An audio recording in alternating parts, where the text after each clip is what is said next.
नाही, अंतिम आठवडा प्रस्ताव मी अजून पाहिला नाही, वाचला नाही. मी आत्ताच आलो आहे. मी काल थोडा बाहेर गेलेलो होतो. जरी काही अंतिम आठवडा प्रस्तावामध्ये मुद्दे सरकारचा म्हणजे या प्रस्तावामध्ये उपस्थित करण्यात आले, तरी शासन त्याला निश्चितपणे उत्तर देईल.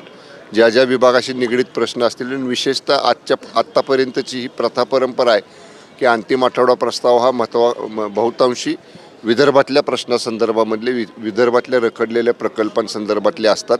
त्यामुळे या बाबतीत निश्चितपणे सरकार सकारात्मक त्याच्यावरती चर्चा करेल, चर्चेला सामोरं जाईल आणि नक्कीच विदर्भाला या अधिवेशनातनं न्याय देण्याची भूमिका या अंतिम आठवडा प्रस्तावाच्या उत्तरातनं सभागृहाचे नेते विधानसभेचे आदरणीय फडणवीस साहेब आणि विधान परिषद सभागृहाचे नेते आदरणीय एकनाथजी शिंदे साहेब देतील. काल उद्धव ठाकरे म्हटले, आज संजय राऊत असं म्हणतात की वेगळ्या विदर्भाबाबत भाजपचे कॅबिनेट मंत्री बोलत आहेत, मात्र शिंदेची शिवसेना आपली भूमिका मांडत नाहीये. आम्ही सांगितलेलं आहे, मगाशी सुद्धा सांगितलं, जेव्हा हा विषय समोर आला या अधिवेशनाच्या चर्चेदरम्यान तेव्हा सुद्धा सांगितलं की या संदर्भामध्ये आमच्या पक्षाची भूमिका, पक्षाचे मुख्य नेते, राज्याचे उपमुख्यमंत्री आदरणीय एकनाथजी शिंदे साहेब, सर्व वरिष्ठ नेत्यांच्या बरोबर पक्षातले नेते, उपनेते, पक्षाचे आमदार, खासदार, मंत्री या सगळ्यांच्या बरोबर आदरणीय एकनाथजी शिंदे साहेब चर्चा करतील आणि वंदनीय शिवसेना प्रमुख, हिंदू हृदय सम्राट, शिवसेना प्रमुख स्वर्गीय बाळासाहेब ठाकरे साहेब यांच्या विचारानं पुढे जाणारी आमची शिवसेना आहे. त्यामुळं जी भूमिका या संदर्भामधली वंदनीय शिवसेना प्रमुख, हिंदू हृदय सम्राट, शिवसेना प्रमुख बाळासाहेब ठाकरे साहेबांनी स्वीकारलेली होती, त्या भूमिकेला अनुसरूनच आमची भूमिका असेल. महाराष्ट्र एक राहणार हीच भूमिका. मी सांगितलं ना, शिवसेना ही वंदनीय शिवसेना प्रमुख स्वर्गीय बाळासाहेब ठाकरे साहेबांच्या विचारानं चालणारा पक्ष आहे. जी साहेबांची भूमिका महाराष्ट्रातल्या स्वर्गीय हिंदू हृदय सम्राट, शिवसेना प्रमुख बाळासाहेब ठाकरे साहेबांची भूमिका होती, त्या भूमिकेला अनुसरून आम्ही पुढे जाऊ. उद्धव ठाकरे वारंवार टीका करतायत, गुलामानं प्रतिक्रिया द्यायची नसते आणि गांडवांना फणा काढायचा नसतो, अशा प्रतीची टीका त्यांनी केली. नाव घेतलं नाही पण एकनाथ शिंदेंवर त्यांचा रोग होता. ते अजून त्या मालक आणि नोकर ह्या भूमिकेतनं उद्धव ठाकरे साहेब बाहेरच पडले नाहीत. त्यांची काम करण्याची ही मानसिकता पहिल्यापासून आहे, मी मालक, बाकी सगळे नोकर. त्यामुळं ती भूमिका घेतल्यामुळं 2022ला काय अवस्था झाली ही त्याने बघितली. 2024ला काय झाली निवडणुकीत ते सुद्धा बघितली. त्यामुळे उगाच तोंडाची वाप घालवू नका म्हणावं, कोणाला तरी गुलाम म्हणून, कोणाला तरी गांडूळ म्हणून. आम्ही बोलत नाही याचा अर्थ आम्ही काय करू शकत नाही असं नाही.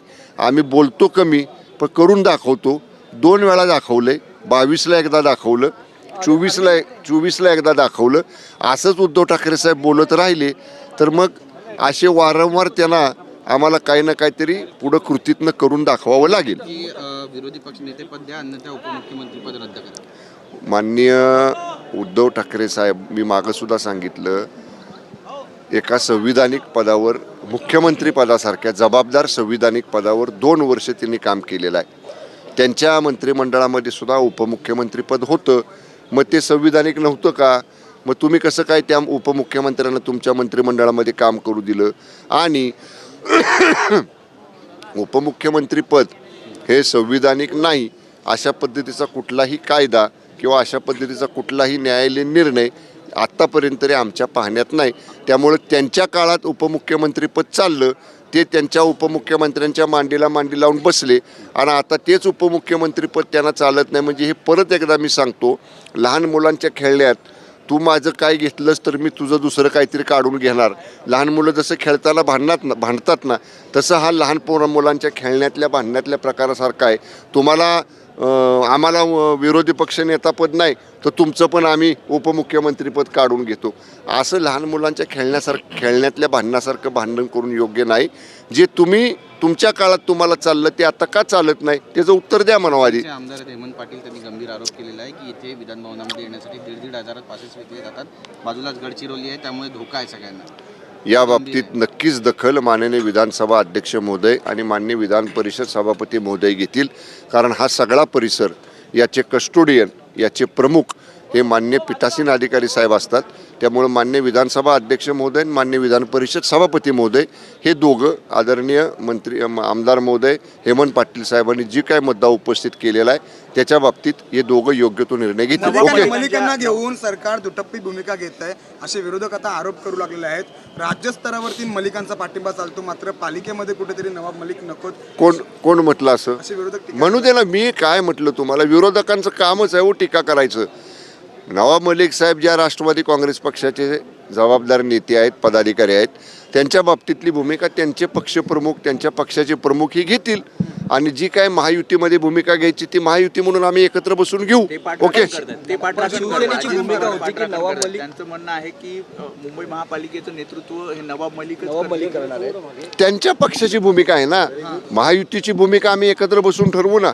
जेव्हा महायुतीची भूमिका ठरवण्यासाठी महायुतीच्या मुंबई महानगरपालिका निवडणुकीसंदर्भातली जी काय कोर कमिटी असेल किंवा जी काय प्रमुख नेत्यांवर जबाबदारी असेल ही सगळी एकत्र बसतील आणि आमच्या तिन्ही पक्षातल्या प्रमुख नेत्यांशी चर्चा करून आमची भूमिका ठरवतील. बावनकुळे म्हणतात नवाब मलिकांसोबत कुठलीही चर्चा आम्ही करणार नाही, भाजप करणार नाही. म्हणूनच मी म्हटलं ना, भाजपची भूमिका झाली, राष्ट्रवादीची भूमिका झाली, शिवसेना सुद्धा शिवसेनेची भूमिका योग्य वेळी घेईल.